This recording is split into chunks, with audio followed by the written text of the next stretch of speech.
Hello, everyone. My name is Julia Futo, and today I want to tell you about an experience I had and how this experience has come to help me.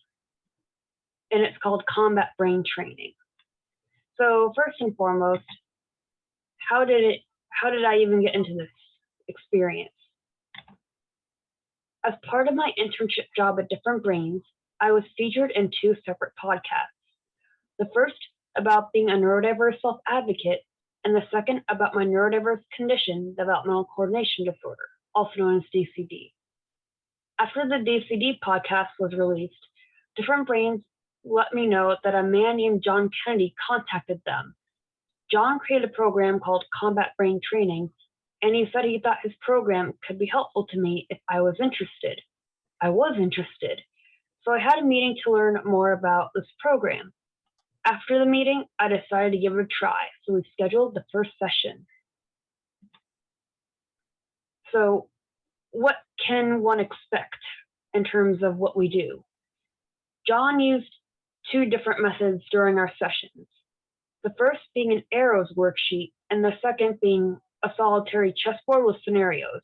And I never learned how to play chess before this, so I had to learn about all the pieces and how they moved. So first, let's start with the arrows. So here are the rules. You start and finish with a speed drill, which is reading all the arrow directions as fast as you can without stopping at all, and especially for mistakes. Between the speed drills, you have heavy lifting.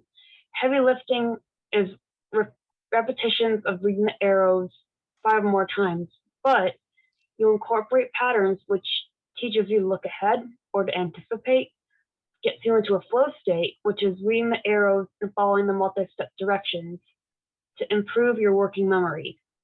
John also had a saying that went, slow is smooth and smooth is fast. It's most important to go at a slow and steady pace, not fast and untimed. So examples of heavy lifting patterns would be to read each row in some of the different ways as follows. Reading left to right. So this would be direction, direction, direction, color, direction, direction, direction, fruit. Then the next set would be right to left. So that would be direction, direction, direction, time, direction, direction, direction, color. Then the next set, that would be right to left while tapping my hands on the desk and skip tapping on blue arrows. So direction, direction, direction, compass direction, direction, direction, direction, gem. So that's blue, that would be like sapphire. So I read the arrows in the following ways. Left to right, the whole sheet, reading the whole sheet from right to left, and then serpentine, reading one row left to right and the next row right to left, and continuously to move it kind of like a snake in an S shape. I ended up being able to do the arrows in the following ways. Arrow direction, color of arrow, fruit names by color, gem names by color, compass direction by arrow point, time on a clock by arrow point, the time minus a number or plus a number or multiplied by a number, compass direction or time of the other side of the arrow or the butt end. John also incorporated body movements while calling out each arrow. For example, tapping my hands at the same time on my desk, same time tapping my hands crossed over my shoulders, alternating tapping, left hand, right hand, moving my fingers, alternating my fingers individually, standing and taking steps each arrow direction, or skip a movement, double the movement based on the arrow color or the direction it pointed. So now we'll talk about chess, and I would like to show you guys a little video that I took. Hopefully this plays. Hello everyone. So I thought rather than me typing out how to do these steps on a PowerPoint, it would be a lot easier for me to just kind of show how to do it and talk about it while I'm doing it. So first of all, what's the purpose of the solitaire chess? to improve your abilities of planning ahead, organizing your thoughts, better spatial and pattern awareness, and doing multiple steps in the most convenient way possible. So now that we know the purpose, let's talk about how we do this. So the main goal is to do the chess in such a way that there's only one piece left on the board, whether it be this piece, that piece, that piece, that piece, or this piece. But to do that, you have to know what each chess piece is and where it can move. So first you have this pawn. Pawns capture after moving one square diagonally upward. It cannot go backwards. Then you have the rook. A rook can capture after moving across any number of vacant squares vertically or horizontally. Then you have the bishop. The bishops capture after moving across any number of vacant squares diagonally. Then we have the queen. The queen can capture after moving across any number of vacant squares horizontally, vertically, or diagonally. So it's the most free of the chess pieces. And last but not least, we have the knight. Knights move in an L shape. So it could move here, here, or here. So now that we know what each chess piece is and where it moves, we have to talk about which should go first. And mind you, we're not supposed to touch any of the chess pieces or move them around because that would be considered cheating. So let's start with the pawn. The pawn can't go anywhere. It's stuck in that corner. This rook, however, could go and take this bishop. The queen could take the knight, and then from the knight it could either take the rook or the bishop, but then it's stuck. And now we move on to the knight. The knight could take the pawn, and only the pawn, in the first move. But after it takes the pawn, it could then take the rook, then it could go take the queen, and then it could take the bishop.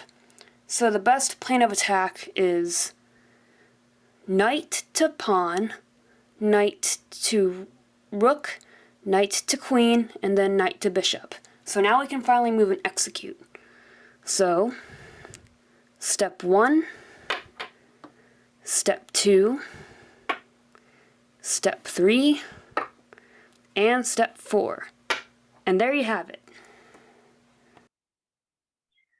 And a couple of things I forgot to mention in this video is that they're set up in beginner, intermediate, and expert levels.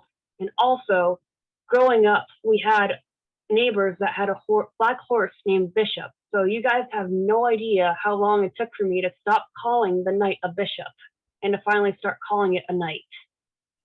It took forever.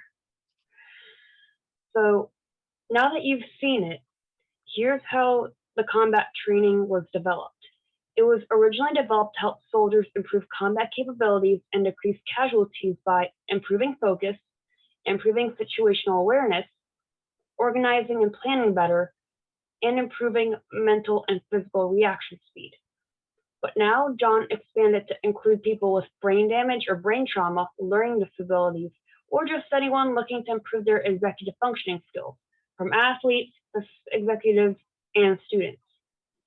Combat brain training is an exercise program to improve the brain's neuroplasticity, or the brain's ability to change or adapt as a result of experience. So here's a real-life example of success. I have a job at a grocery store. If I get scheduled to work at 6:30 a.m., part of my job is to lay down all the rugs in the store. The store has a diagram of where all the rugs go, but it was really confusing for me and other neurotypical coworkers, and I only wish I had a picture of that map to show how confusing it was, but sadly it was lost before I could take a picture of it. Anyway, laying down the rugs took me a long time, and I made many mistakes. I wanted to do the job faster and be more accurate because my managers commented on my mistakes and how slow I was. I thought about it like the chessboard. I planned and executed. I took pictures of where all the rugs in the store were, and here are a couple of examples, one by produce and one near the ice. And I organized the pictures by the part of the store they were in, like bakery, deli, floral, and so on. Something that would make sense to me.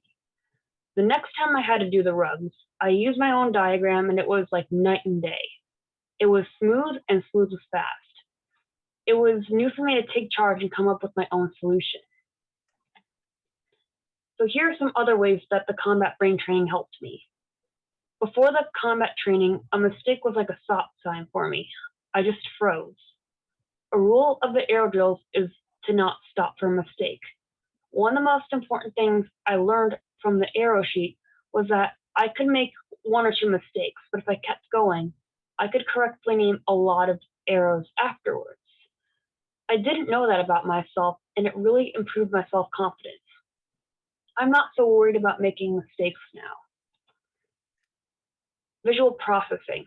I have 20/20 vision, but my brain and eyes don't always connect. I've always had trouble following lines, finding something in a busy background, seeing what is in front or behind of me, which is depth perception.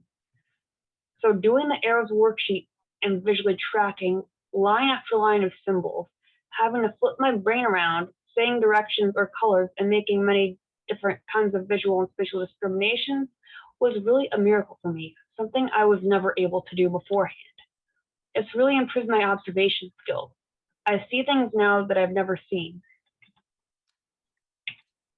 Processing speed. This is one of my greatest weaknesses. In IQ tests, I score around the 8th percentile, meaning 92% of the population could think quicker and more efficiently than me. It was miraculous to see my aero speed drills improve each week, even though I was doing more complicated combinations. Timing the speed drills showed me how I was improving. I started at almost 2 minutes to complete the aero sheet and ended up at less than 20 seconds, like 14 to 16, on the second aero sheet, because we had 2 aero sheets. This carried over to other things. I'm better at identifying what is new information. I have more energy for learning because I'm not looking at everything. Before I did the combat brain training, I didn't know what I was missing.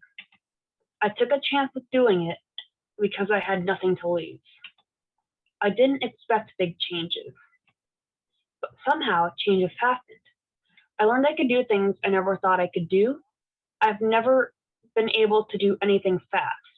I learned I could be fast.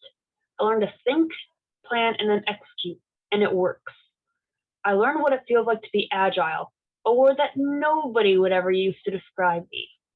I learned that slow is smooth and smooth is fast. The greatest gifts were learning to not stop for a mistake because a lot of right can happen after a wrong or two. The self-confidence I gained from feeling like I wasn't missing so much. I want to thank Different Brains for letting me tell my story, and John Kennedy for seeing my story and offering to help me. Now, if we have time after this, who wants to try some arrows? And that's it. Great. Thank you, Julia. Visit us at differentbrains.org.